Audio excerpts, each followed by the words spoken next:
Hello, everyone. This is Coach Clayton, and this is my Women's Empowerment Interview episode. And today we have Tanya as our guest, and she is going to discuss her journey of overcome obstacles, both personally and professionally in her life. Hey, Tanya, how are you doing? Thank Yes. you for having me. Yes. So, Tanya, I was really intrigued with your background, and I really wanted you to get you on the show to really talk to our audience about the things that you've had to overcome. So I just wanted to chat with you, and I just wanted to dive a little deep to see how did you overcome your obstacles. Okay. Yeah. So tell us a little bit about yourself, Tanya. Well, of course, my name is Tanya Reeves. I use the name Tanya Survives in my speaking and writing projects. Mhm. I am a motivational speaker and an award-winning author. Um, so far, I am at book number 5 or 6. I got 2 on the way, so that'll Okay. take me up to 7 and 8. But I've been doing the book writing for about 3 years now. Um, I've been a motivational speaker for about almost 7 years. Okay. I am a survivor of domestic violence and child molestation. I'm Mhm. also an advocate for other survivors. Okay. Um, I've been working in my industry for about 17 years, trying to just build a program that protects women and their children from not just domestic violence, but from the residual effects of domestic violence. Because a lot of women stay in abusive situations because they cannot afford to take care of their families, let alone themselves. So they end up staying in a situation it's not so safe or favorable for themselves or their children. Mhm. Unfortunately, because of those things, the children end up getting hurt. So my job, my mission, and my assignment is for me to design programs for them to escape those Okay. situations, as well as prepare them for what happens next. Oh, I love it. I love it. I love it. If there is a woman right now that's listening to you and that's saying that resonates with me, that's where I'm at. You know what I Yeah. mean? What would you Yeah. say to her right now? Um, I would give her 3 things. Hmm. Um, you are in a situation where you're being abused. If you are still in that situation, Hmm. connect with a domestic violence advocate program in the community where you live immediately. Um, talk to someone that you know that could help you at least get you a place to stay Hmm. that is safe, that the abuser doesn't know about. Um, because what happens is when it depends on the mindset of that person. And sometimes you may not know what all of their triggers are because they've never exposed all of their triggers. But in certain situations, you may have someone who is willing to take your life.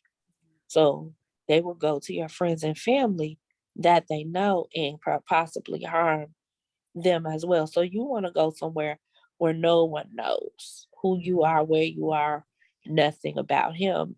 He knows nothing about them. Because in my situation, I went to my mom at first. He called my mom first.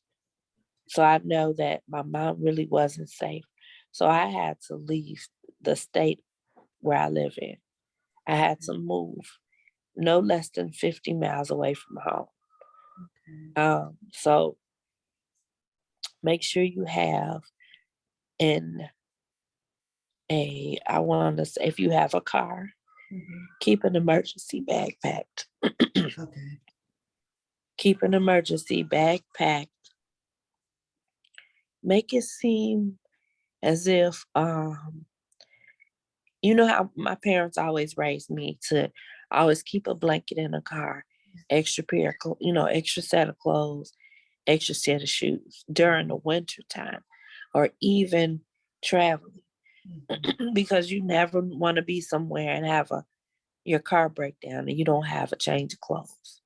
Or if it's cold outside and your car breaks down, you want to be able to keep yourself warm or your children warm. So that would be my excuse to have this extra bag of clothes. Oh, I meant to do the laundry and I forgot. Or I did the laundry and forgot to take the bag in the house if he finds it. So you just have to be prepared for that. What was that, 2? Yes. And the third thing you definitely want to do is, if you are in church and your spouse doesn't go to church with you, sometimes that may be a good thing, because you can also talk to your church family. Because a lot of times the churches are connected to the community resources, such as homeless shelters for battered women. Someone in the church family may even allow you, to come and stay with them for a few days until you're able to get legal help. And there's a fourth thing I'm going to throw in there. Make sure you get proper legal assistance as soon as possible. Do not just think it's okay to take your kids and run, because then you end up losing custody of your babies in certain situations. So you have to go through the proper steps in order to keep you and your children safe, and in order to protect your parental rights. Um, if there are no children involved, then I say pack up and leave and never look back. Yes. Absolutely. Thank you. Have Thank you for that. emergency money stashed. You're welcome. Yeah. Have some emergency money stashed somewhere. Again, you have to make it look like, oh, well, yeah, that's my laundry money if it's found. That's my laundry money, or that's extra gas money, or that's just emergency money if we need something, or babe, I was saving in case we want to go on vacation. You got to have some kind of legitimate reason why you got a jar of money stuck somewhere. And so those are some things that I would, suggest to women who are going through abuse. That is so powerful. Yeah. Thank you so much for that, because I know that there are going to be quite a few women that are watching this, and this is really Yeah. going to be helpful to them, Tanya. Thank you so much. Yeah. Now, No I noticed that you said that you have a program. Are you creating this program, or do you already have this program that protects women and children? Okay, so I have an organization called Life Empowerment and Survival Ministries.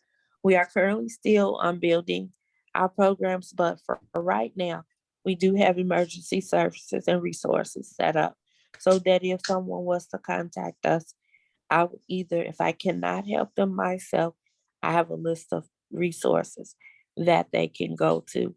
I have liaisons that have um, like apartments, low income, living facilities that are pretty much minimal wait listing. Always suggest that they find someone that they trust, that will allow them to stay for at least 2 to 3 months. Because sometimes when you find like low income housing, they put you on a waiting list. If you go through like a homeless shelter, they will boost your wait list up a little bit because of your emergency situation. So I try to connect women with those types of resources. I am not a counselor, and I do not have any legal background.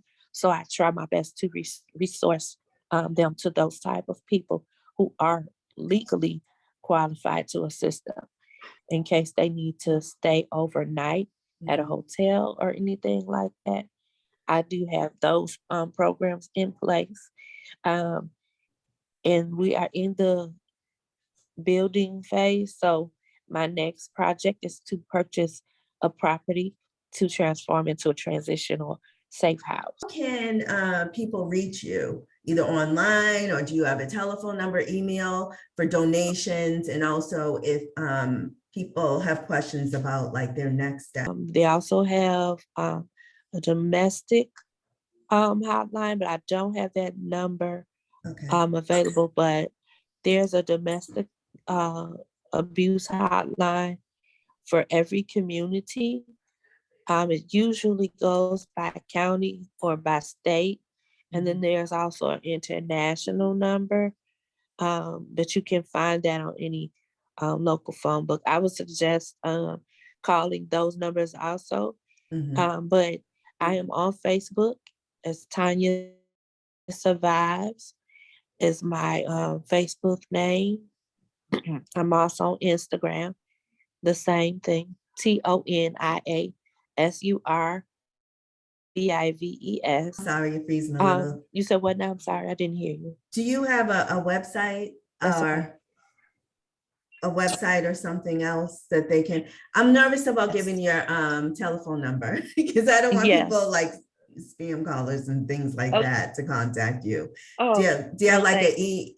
an email or anything else that they can directly contact you with? Yes, my email is lifeempowermentzone at Okay. Gmail. Yeah, at gmail.com. Okay. And then I also have a website. All of her information is going to be down in the description box so that you'll be able to get in touch with her, because she's very powerful and she has a lot of resources that you all would be able to utilize.